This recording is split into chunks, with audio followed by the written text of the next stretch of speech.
When we last left off, Brian said that he could get a blood clot at any moment and die. And in this episode, sadly, I regret to inform you that he's still alive.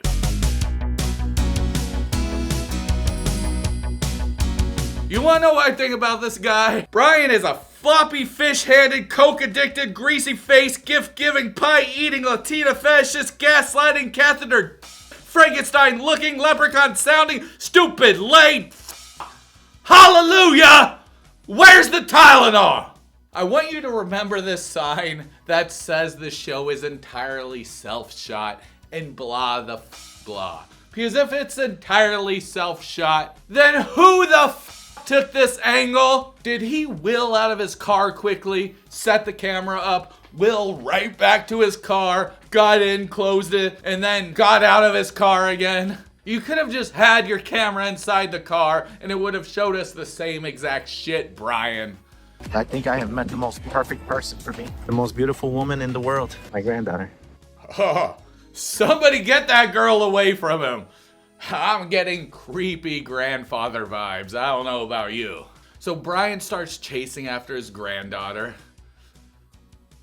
There's no real joke. She's running for dear life because he's a creepy motherfucker in a wheelchair just cycling after her saying, I'm gonna get you, I'm gonna get you, and when I get you, you don't want to know what I'm gonna do. And meanwhile, his granddaughter's just screaming, help me for the love of God. Luckily, Brian never caught up to her and she's still running to this day. I don't know about you, but I'm calling Child Protective Services right now. They tell us his whole story and they show Ingrid, somebody that we'd much rather follow instead of Brian. We already know Brian's story. He went to Brazil and he royally f***ed everything up himself and he blamed it on her and the lack of her not accepting the chair. When really, it was all goddamn Brian's fault. This literal face, no, not literally, sorry, because nobody's actually jumping on his face to but this face, where was I going again? I don't know.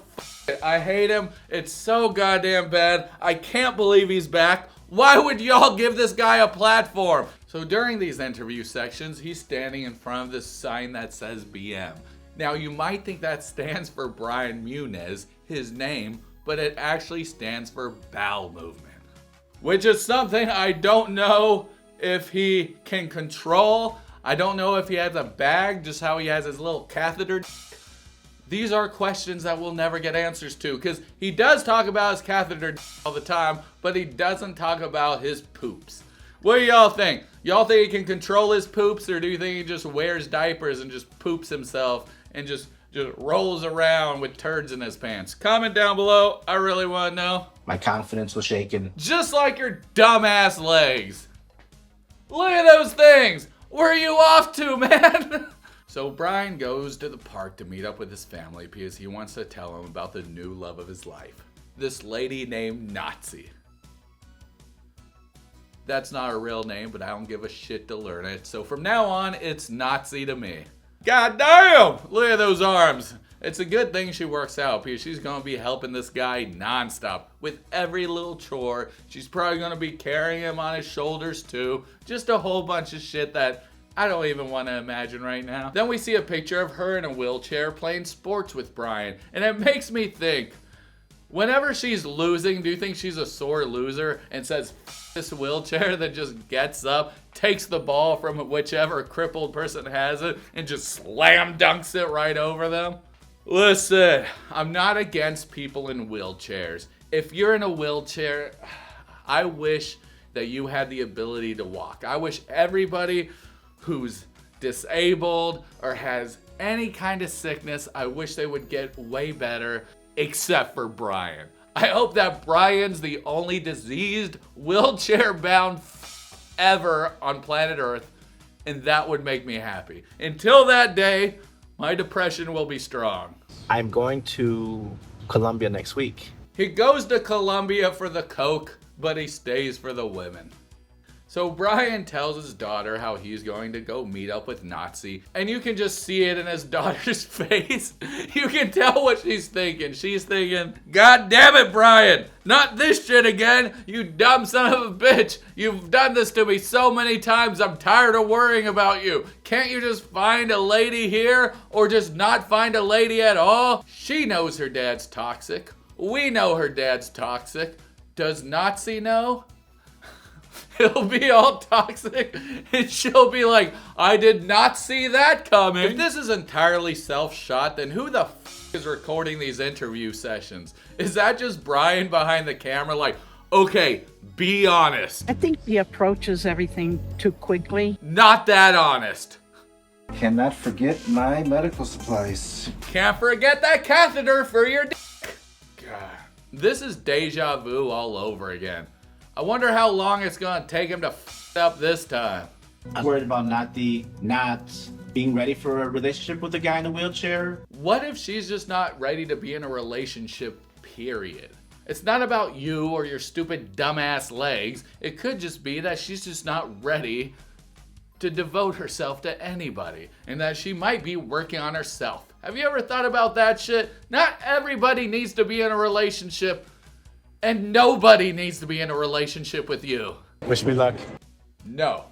Nathy, here I come. So Brian goes on the airplane, he gets there, and who the f is filming this?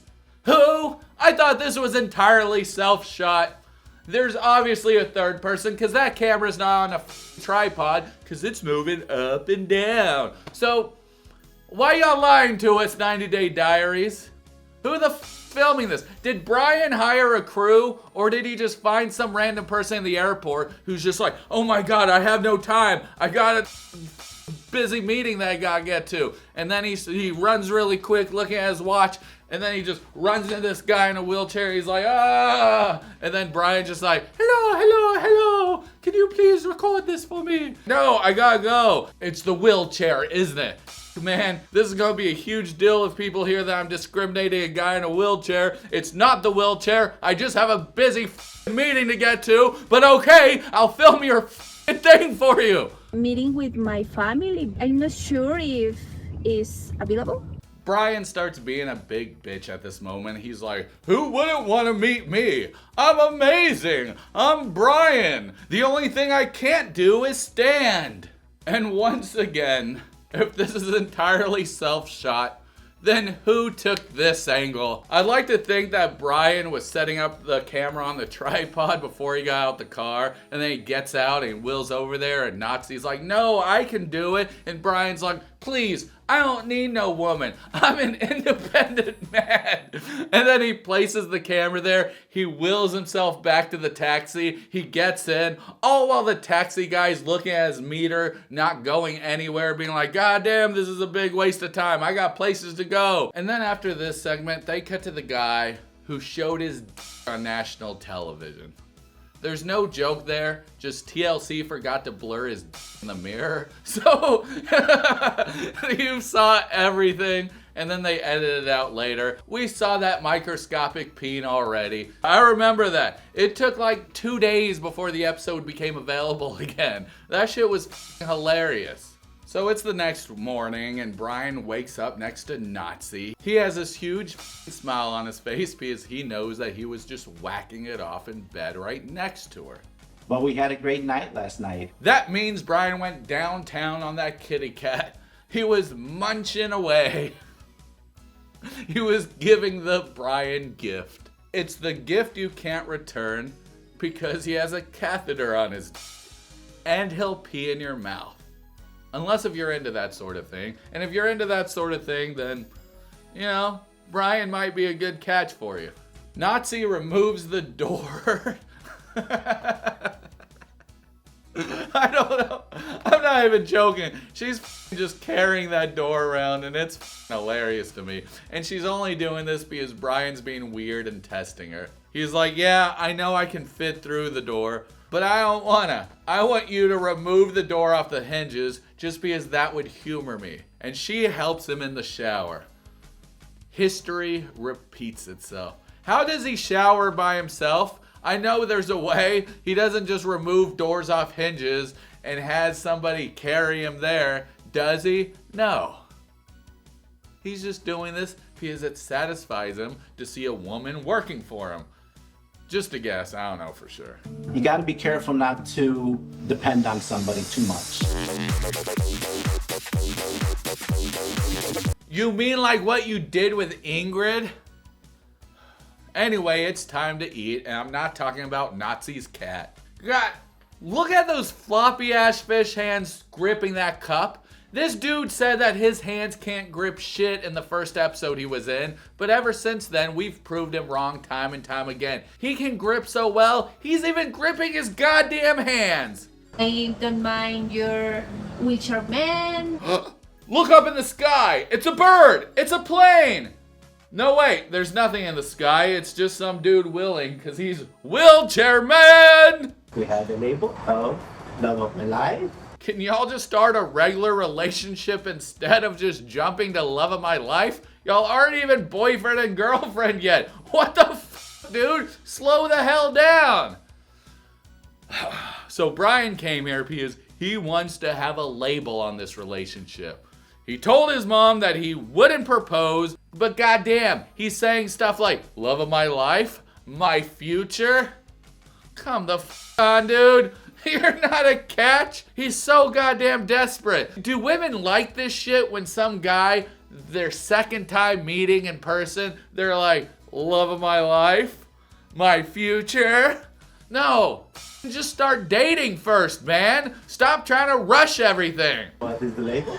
Your girlfriend. Brian then forces her to be his girlfriend. It's really cringy the way this all plays out. And then she says something which kind of confuses me. She says this. I don't want to only label only words, but You want no meaning. real You want meaning. What does that even mean? I heard her say it 4 times, but I still can't comprehend it. So, does that mean y'all aren't boyfriend and girlfriend, but y'all can just call each other that just for funsies?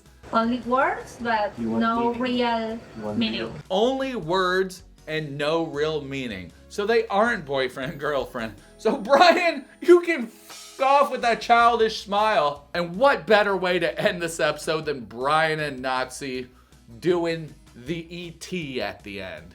You know what I'm talking about? When E.T. was riding in Elliot's basket. It's sort of like that, but Nathy is riding on Brian's wheelchair. And instead of going super quick, they're just going 1 mile per hour. Only married. Y'all just officially started dating. Maybe. And now you're talking about marriage? Oh, f off, dude. Then some text appear talking about how he refrained from proposing. I mean, yeah, you might have not gone on one knee because you literally can't, but you did mention my future and Mary quite a few times. It's so weird. He's like, if I say it enough times, it might actually happen. But no, it doesn't, dude. You're just gonna set yourself up where you have this imaginative relationship that doesn't even exist because it's her own words, but I don't think you followed any of that because it took me 4 times of listening to that until I finally understood what she meant.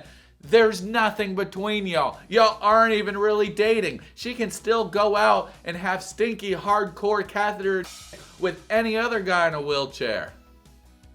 You're not the only catheter going in her mouth. Dee-man. Hey, Dee-man. Dee-man, wake up. Ugh. Oh, man. I had a horrible nightmare that I was back on my ship and Brian was back on 90 Days, this time on 90 Day Diaries. Oh, that wasn't a dream. He's actually back. No!